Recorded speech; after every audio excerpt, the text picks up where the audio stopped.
अजीब किस्म का पाउडर आता है, अजीब सब। देखिए उसकी शक्ल तक नहीं देखी जाती, लेकिन बड़े शौक से लगाते हैं। और जो लगा के निकलती है तो कसम खुदा की ऐसा लगता है जैसे अमेरिकन बंदरिया जा रही हो। तुम हंसते हो, खूबसूरत पर कटे बाल कटे हैं पर चल रही हो, लग रहा है जैसे आप कह रहे हो कि जन्नत की हूर जा रही है। हमारी नज़र में तो ये अमेरिकन बंदरिया लगती है। अच्छी खासी खूबसूरती अल्लाह ने दी थी और इसने अपने आप को अमेरिकन बंदरिया बना लिया, अमेरिकन बंदरिया। तो बीच में जो चीज़ है वो है शर्मगाह और दाएं बाएं उसके बॉडीगार्ड।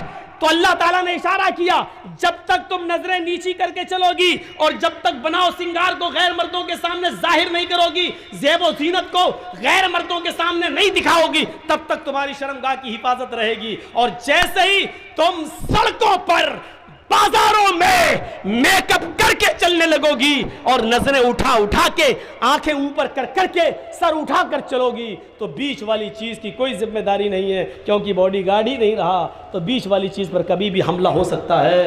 आए फातिमा, आए ज़ैनब, आए रुकैया, आए उम्मे कुलसूम, आए आयशा, आए ज़ारा, आए सारा, आए हाजरा,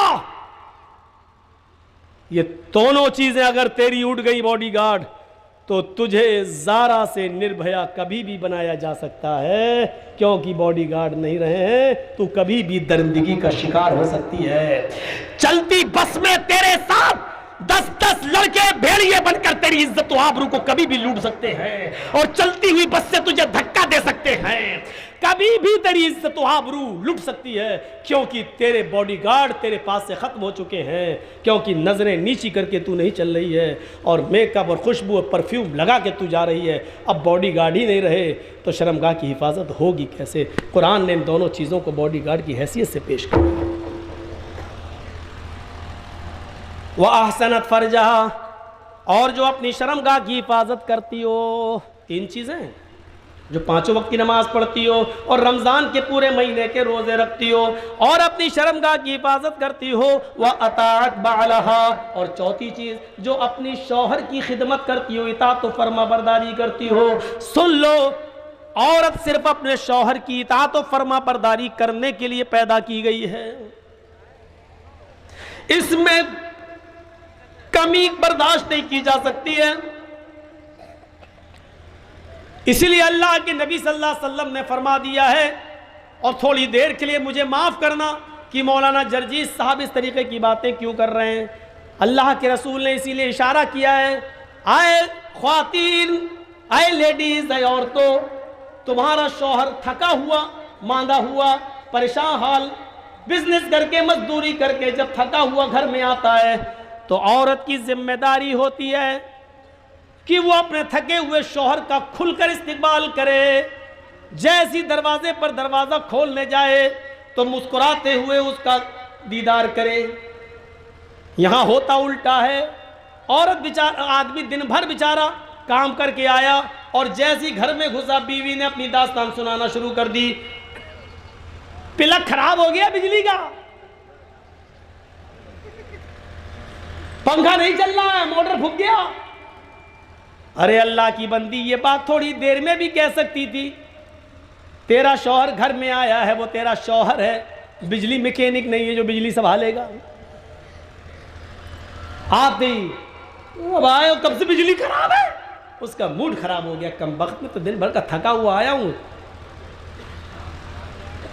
बहुत सी औरतें शिकायत करती हैं, मेरा शौहर 12 बजे रात में घर में आता है, पता नहीं कहाँ बैठा रहता है, 1 बजे घर में आता है। मेरी बहनों, एक बात तुम्हें बताता हूं, सुनो। अगर तुम घर में अच्छे कपड़े पहनकर नहीं रहती हो, बन संवर कर नहीं रहती हो, साफ लहजे में कह दूं कि परफ्यूम और खुशबू लगाकर मेकअप करके घर में तुम नहीं रहती हो, तो फिर तुम्हें ये शिकायत करने का कोई हक नहीं है कि मेरा शौहर 12 बजे घर में आता है, 1 बजे घर में आता है। वो पूरी रात भी घर नहीं आएगा, क्योंकि जब तुम उसके लिए बन सवर कर तैयार ही नहीं हो, तो वो इतनी जल्दी आकर क्या करेगा तुम्हारे पास? बदबू सूंघेगा तुम्हारे पसीने की। उस औरत को शिकायत करने का कोई हक नहीं है। 12 बजे आता है, 2 बजे आता है। हम तो कह रहे पूरी रात न जाए, भंगन बन के रहेगी, कौन जाए तेरे पास। हाँ, तुम्हारी शिकायत उस वक्त जायज है जब तुम बन सवर कर अपने शौहर का इंतजार करो।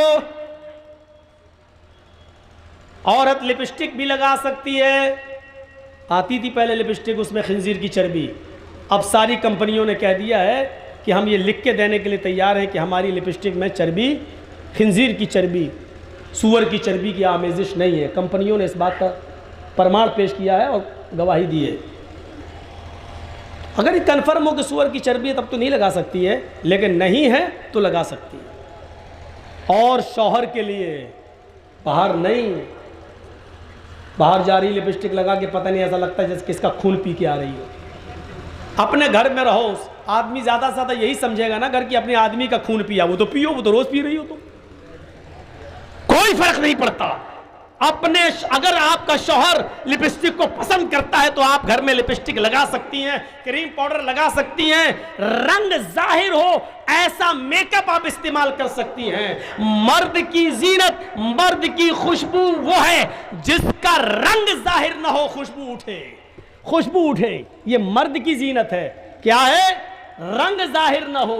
मसलन मर्द लिपस्टिक नहीं लगा सकता, लेकिन खुशबू खूब लगाए, जितनी लगा सकता, जन्नतुल फिरदौस लगाए, ऊद लगाए, कस्तूरी लगाए, ये लगाए, खुशबू उड़ रही हो, मर्द लगा सकता है, लगा के कहीं भी जा सकता है। लेकिन औरत खुशबू लगा के घर से बाहर नहीं निकल सकती है। लेकिन औरत की जीनत उस मेकअप में है जिसका रंग जाहिर हो और खुशबू दबी हुई हो, खुशबू दबी हुई हो।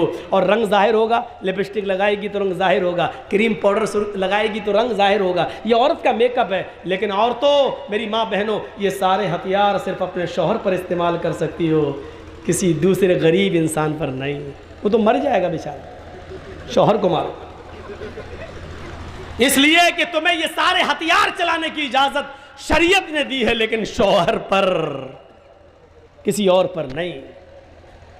फरमाया तुम्हारा शौहर घर पे आता है तुम उसकी थकान दूर करो, हंस कर उसका इस्तेमाल करो, मुस्कुरा कर उसका जवाब दो। अब घर में आया बेचारा थका हुआ, देखा औरत किचन में घुसी हुई है, कपड़े सुखड़े हुए, एक पैचा बाहर जा रहा है, एक ऊपर जा रहा है, और बाल बिखरे पड़े हैं, किचन की गंदगी लगी हुई है। अरे तुझे मालूम है कि 5 बजे मेरा शौहर ऑफिस से आता तो 4 बजे तक तूने काम क्यों नहीं समेटे? अपने शौहर का इस्तेमाल अच्छे कपड़ों में, अच्छी खुशबू में, अच्छे मेकअप में क्यों नहीं किया? अब सोच रहा घर पे जाऊं तो अपनी बीवी से गले मिलूं, थका हुआ हूं, कुछ सुकून हासिल करूं। घर में गया, देखा ये तो भंगन बनी बैठी, गुस्से में आया, तला तला तला।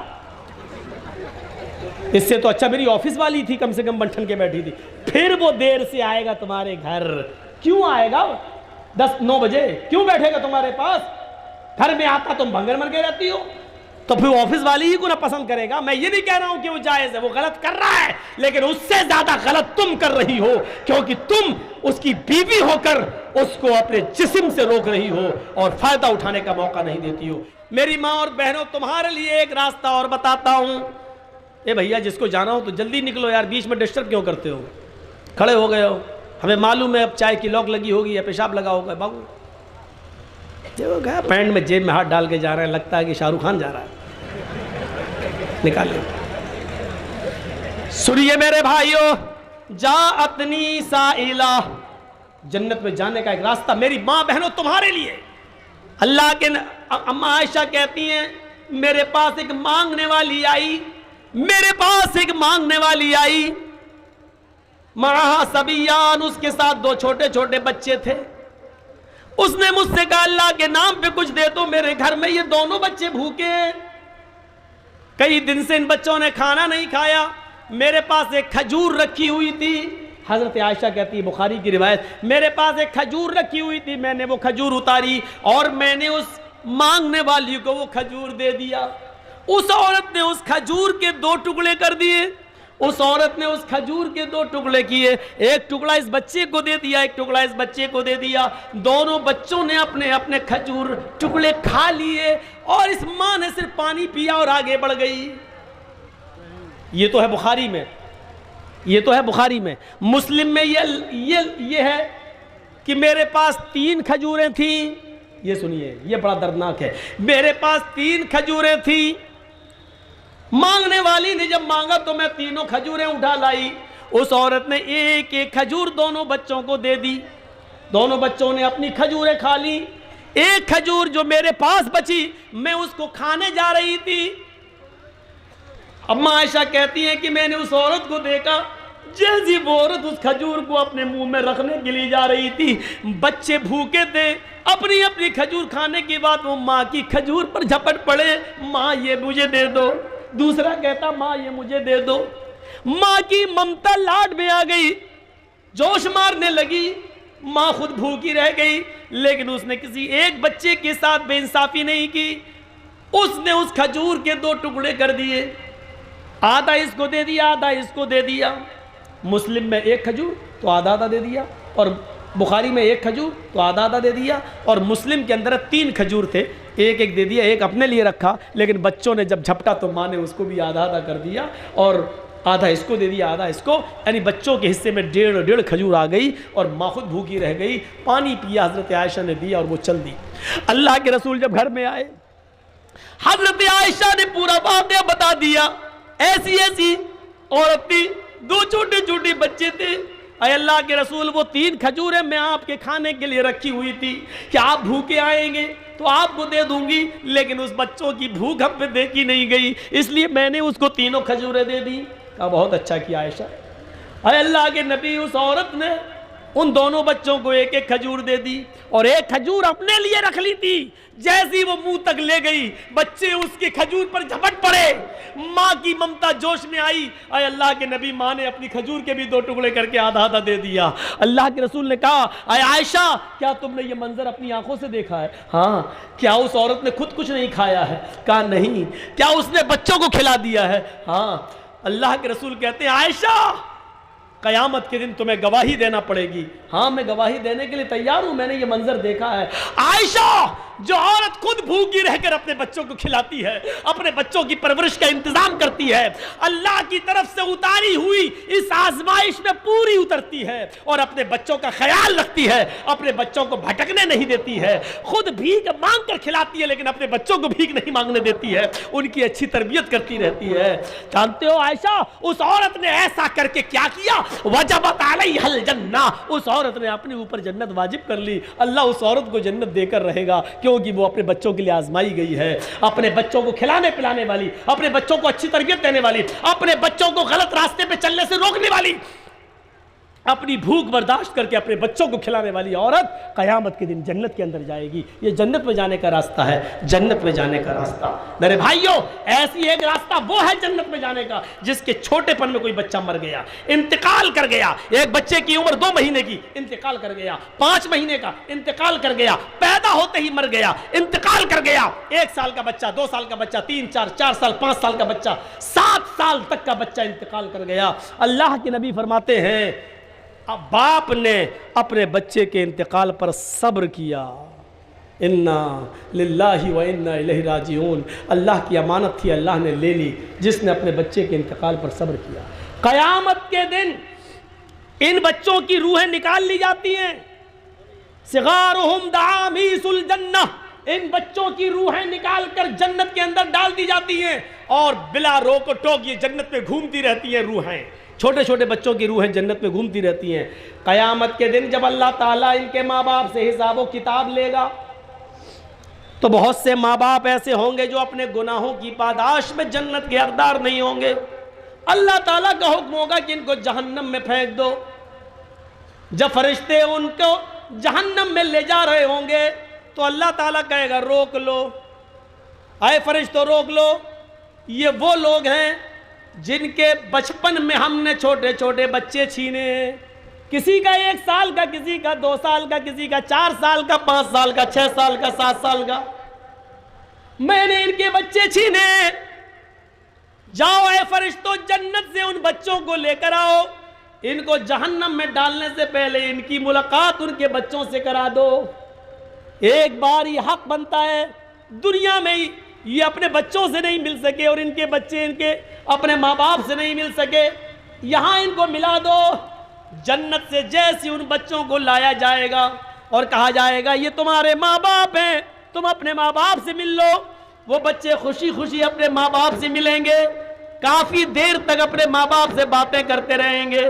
फिर हुक्म होगा इन बच्चों को जन्नत में डाल दो और इनके माँ बाप को जहन्नम के अंदर ले जाओ। जैसे ही उनके माँ बाप को जहन्नम में ले जाने का हुक्म होगा, ये कहेंगे अरे फरिश्तों मेरे माँ बाप को कहाँ ले जा रहे हो? फरिश्ते कहेंगे अरे बच्चों तुम्हारे रब का हुक्म है कि इनको जहन्नम में डाल दो, क्योंकि ये दुनिया में बहुत बदअमल थे, नेक काम न किया करते थे, इनको जहन्नम में डाला जाएगा। ये सुनते ही वो बच्चे अपने माँ बाप को पकड़ लेंगे। फयाखुज़ु बिनाहियति सौबी, ये बच्चे अपने माँ बाप के दामन को पकड़ लेंगे। लम युफारिक़हा, फिर उसको छोड़ेंगे नहीं। अपने माँ बाप का दामन पकड़ लेंगे और उसको छोड़ेंगे नहीं। कहेंगे आय अल्लाह ये तेरा कैसा इंसाफ है, आय अल्लाह ये तेरा कैसा न्याय है, आय अल्लाह ये तेरा कैसा इंसाफ है। दुनिया में भी तूने मुझसे मेरे माँ बाप से अलग रखा, दुनिया में भी तूने मुझे मेरे माँ बाप से अलग रखा, और आखिरत में भी तू मुझे मेरे माँ बाप से अलग कर रहा है।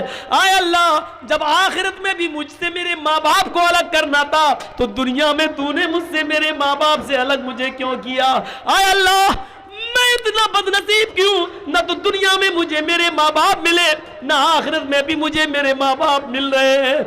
ये कहते हुए वो बच्चे अपने माँ बाप से चिपक जाएंगे, चिमट जाएंगे और कहेंगे नहीं अय अल्लाह मैं अपने माँ बाप को जन्नत में ले जाकर रहूंगा।